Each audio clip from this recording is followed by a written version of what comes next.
Hello दोस्तों, आप लोग का स्वागत है संघर्ष बोर्ड पर। तो मैं आपके लिए आज यानी कि हिस्ट्री का चैप्टर 1 का 50 टॉप वीवीआई प्रश्न लेकर आए हैं। तो चलिए, अगर जो विद्यार्थी जी मेरे वाट्सएप ग्रुप में नहीं ज्वाइन हुए हैं तो वे कृपया मेरा वाट्सएप नंबर लिखिएगा। मेरा व्हाट्सएप नंबर है 6379208294।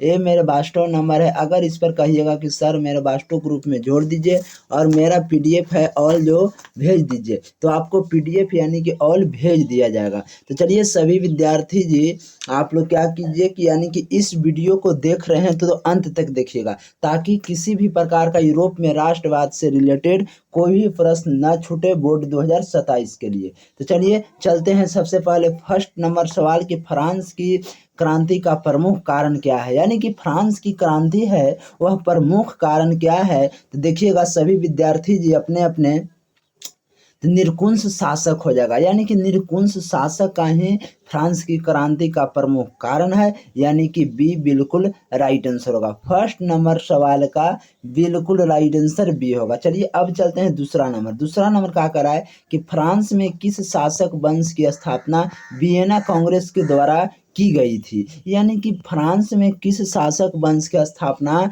वियना कांग्रेस के द्वारा किया गया था जी। तब आप लोग देखिएगा तो 2 नंबर सवाल का बिल्कुल राइट आंसर बूबो वंश हो जाएगा, यानी कि बूबो वंश द्वारा वियना कांग्रेस के द्वारा यानी कि स्थापना की गई थी। चलिए तो सी बिल्कुल राइट आंसर होगा। चलिए तीसरे नंबर की नेपोलियन साहित्य किस वर्ष लागू हुआ था। तो नेपोलियन साहित्य है जो किस वर्ष लागू हुआ था जी। तो 3 नंबर सवाल का बिल्कुल राइट आंसर डी 1804 ईस्वी में, यानी कि डी बिल्कुल राइट आंसर होगा। चलिए 4 नंबर सवाल का आ रहा है कि वियना सम्मेलन कांग्रेस का अध्यक्ष कौन है। तो वियना सम्मेलन कांग्रेस का अध्यक्ष कौन था जी। तो 4 नंबर सवाल का बिल्कुल राइट आंसर मेटरनिक हो जाएगा, यानी कि डी बिल्कुल राइट आंसर होगा। मेटरनिक था। चलिए अब देखिए मेटरनिक व्यवस्था का उद्देश्य क्या है। तो मेटरनिक व्यवस्था का उद्देश्य क्या था। तो 5 नंबर का बिल्कुल राइट आंसर क्या होगा।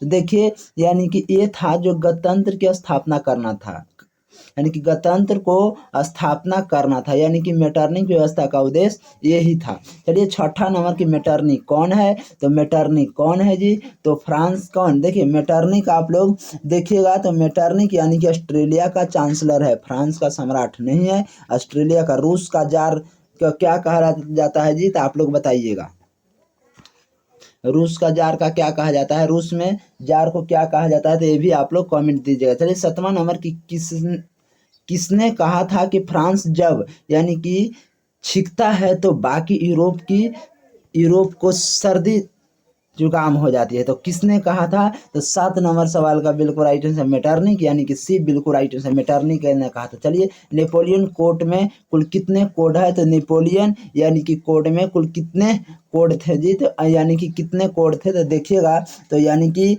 5 कोड थे, यानी कि डी बिल्कुल राइट आंसर होगा। चलिए 9वें नंबर सवाल कि रोमा निवाद क्या है। तो रोमा निवाद क्या है जी। तो यानी कि रोमा निवाद है जो यानी कि एक संस्कृति आंदोलन हो जाएगा, यानी कि बी बिल्कुल राइट आंसर होगा। चलिए 10वां नंबर की इटली एवं जर्मनी वर्तमान में किस महादेश के अंतर्गत आते हैं। तो इटली एवं जर्मनी है जो यानी कि यूरोप महादेश में, यानी कि सी बिल्कुल राइट आंसर होगा। चलिए मरियान किस देश की राष्ट्रभाषा का प्रतीक है। तो मरियान है जो किस भाषा की यानी कि किस राष्ट्रभाषा का प्रतीक है जी। तो 11 नंबर का बिल्कुल राइट आंसर है, यानी कि फ्रांस का हो जाएगा। चलिए 12 नंबर की राष्ट्रवाद की अवधारणा का जन्म किस घटना से माना जाता है। तो किस घटना से माना जाता है जी, यानी कि पूर्ण जागरण द्वारा, यानी कि ए बिल्कुल राइट आंसर होगा। चलिए अब चलते हैं 12 नंबर हो गया। देखिए संघर्ष बोर्ड में आप लोग को नोट्स दिया गया है और इसी नोट्स से पढ़कर आप यानी कि अब देखिए बोर्ड परीक्षा की तैयारी अब संघर्ष बोर्ड की जिम्मेदारी है,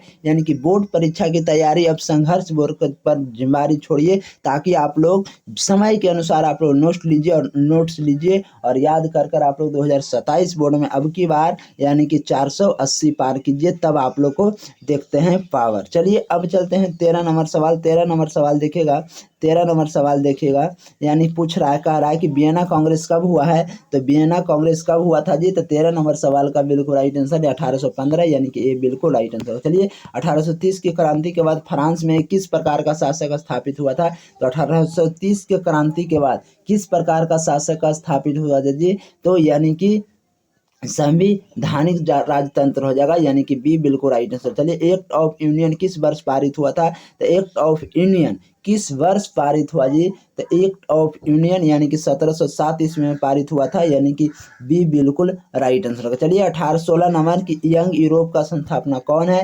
तो यंग यूरोप का संस्थापक कौन है जी? तो यानी कि मेजनी हो जाएगा, यानी कि ए बिल्कुल राइट आंसर होगा। चलिए, 17 नंबर की इटली के एकीकरण का यानी कि मसीहा कहा जाता है, तो इटली के एकीकरण का मसीहा किसका कहा जाता है जी? तो 17 नंबर सवाल का बिल्कुल राइट आंसर होगा बी, यानी कि मेजनी को कहा जाता है, यानी कि बी बिल्कुल राइट आंसर होगा। चलिए, 18 नंबर की मेजनी का संबंध किस संगठन से थे? तो मेजनी का संबंध था वह कार्बोनरी से था, यानी कि बी बिल्कुल राइट आंसर होगा। मेजनी का संबंध किससे था? तो कार्बोनरी से। चलिए, 19 नंबर सवाल का कह रहा है, यानी कि किसने अपने कूटनीति के बल पर इटली की समस्या को संपूर्ण यूरोप की समस्या बना दिया था? तो किसने बनाया था जी? तो काउंट काबूर ने, यानी कि ए बिल्कुल राइट आंसर। गैरिबाल्डी पेशों से क्या था? तो नाभिक था, ये भी बात आप लोग याद रखिएगा। चलिए, यंग इटली का संस्थापक कौन है? तो यंग इटली का संस्थापक कौन है जी? तब आप लोग देखिएगा, यानी कि मेजनी हो जाएगा, यानी कि सी बिल्कुल राइट आंसर होगा। चलिए, अब चलते हैं, लाल कुर्ती का गठन किसने किया था? तो लाल कुर्ती का गठन यानी कि किसने किया था? तो यानी कि देखिए, लाल कुर्ती का गठन अगर तो गैरिबाल्डी ने किया था, यानी कि डी बिल्कुल राइट आंसर होगा। 21 नंबर सवाल का बिल्कुल राइट आंसर डी होगा। चलिए, अब पूछेगा कि काबूर क्या था, काबूर कौन था, यानी कि पूछेगा कि काबूर कौन था? तो इटली का प्रधानमंत्री था, यानी कि बी बिल्कुल राइट आंसर होगा। चलिए, यानी कि फ्रेंड्स ऑफ इटली नामक संस्थापक का गठन किसने किया था? तो किसने किया था जी? तो 23 नंबर सवाल का बिल्कुल राइट आंसर मेजनी ने, यानी कि डी बिल्कुल राइट आंसर। चलिए, गैरिबाल्डी की संस्थापन किस वर्ष हुई थी?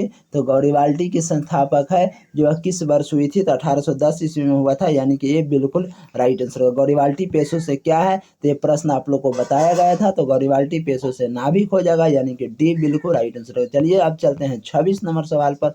26 नंबर सवाल का कर है, देखिएगा, देखिए, तब तक कुछ है लिखा हुआ जो निटार देते हैं। चलिए, अब चलते हैं 26 नंबर की काउंट काबूर को विक्टर एमनेनिया ने किस पद पर नियुक्त किया था? तो किस नियुक्त पद पर? तो प्रधानमंत्री पर, यानी कि सी बिल्कुल राइट आंसर होगा। 26 नंबर सवाल का बिल्कुल राइट आंसर सी होगा। चलिए, अब चलते हैं, यानी कि 27 नंबर की इटली के एकीकरण में निम्नलिखित में किसका संबंध नहीं है?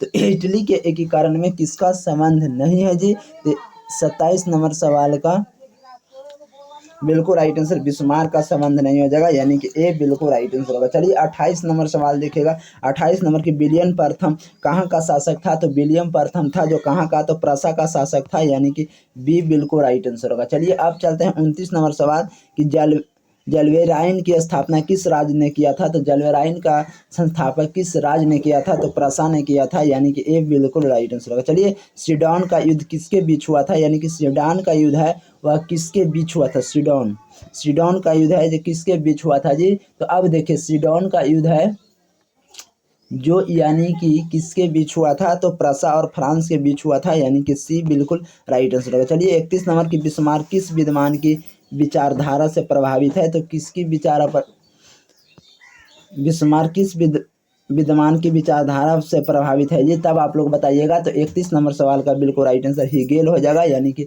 बी बिल्कुल राइट आंसर होगा। चलिए, 31 नंबर सवाल का बिल्कुल राइट आंसर बी होगा। चलिए, 32 नंबर की जर्मनी एवं इटली के एकीकरण के विरोध निम्नलिखित में कौन था? तो जर्मनी एवं इटली के एकीकरण में ऑस्ट्रेलिया विरोध था, यानी कि सी बिल्कुल राइट आंसर होगा। चलिए, नेपोलियन ने जर्मनी में किस संघ की स्थापना किया है? तो किस संघ की स्थापना किया है जी? तो 33 नंबर सवाल का बिल्कुल राइट आंसर राइन राज्य का, यानी कि सी बिल्कुल राइट आंसर होगा। 34 नंबर की किस युद्ध के बाद जर्मनी का एकीकरण हुआ था? तो किस युद्ध के बाद जर्मनी का एकीकरण हो गया था? तब आप लोग देखिएगा, 34 नंबर का सीडन का युद्ध हो जाएगा, यानी कि डी बिल्कुल राइट आंसर होगा। चलिए, अब चलते हैं, यानी कि जर्मेनिया क्या है? तो जर्मेनिया क्या है जी? तब आप लोग देखिएगा, 35 नंबर सवाल का बिल्कुल राइट आंसर, यानी कि जर्मन का राष्ट्र का प्रतीक हो जाएगा, यानी कि बी बिल्कुल राइट आंसर होगा। चलिए, अब चलिए, जर्मनी का एकीकरण कब पूरा हुआ था?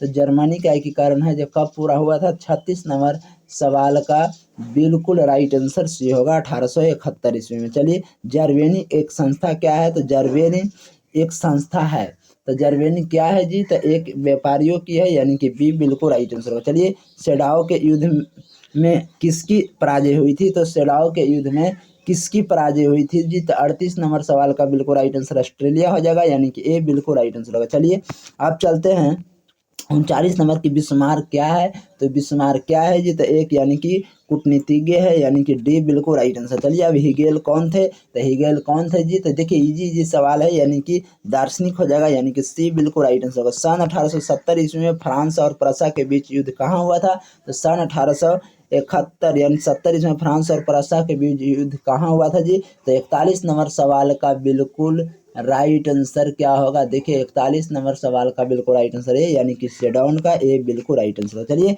42 नंबर की किस संधि द्वारा जर्मनी का एकीकरण पूरा हो गया था, तो 42 नंबर सवाल का बिल्कुल राइट आंसर डी होगा, यानी कि फ्रेंट-कार्ट की संधि के द्वारा, यानी कि डी बिल्कुल राइट आंसर। सिल्स बिंग और हेल्स हेल्स्टीन का संबंध किस देश के एकीकरण में है, तो किस देश के एकीकरण में है जी, तो 43 नंबर सवाल का बिल्कुल राइट आंसर बी होगा, यानी कि जर्मनी के एकीकरण में। चलिए अब चलते हैं 44 नंबर की, जर्मन राय राज का निर्माण किसने किया था, किसने किया था जी, तो जर्मन राय राज का निर्माण है जो किसने किया था, तो यानी कि नेपोलियन बोनापार्ट ने किया था ना, बिस्मार्क ने ना होगा जी।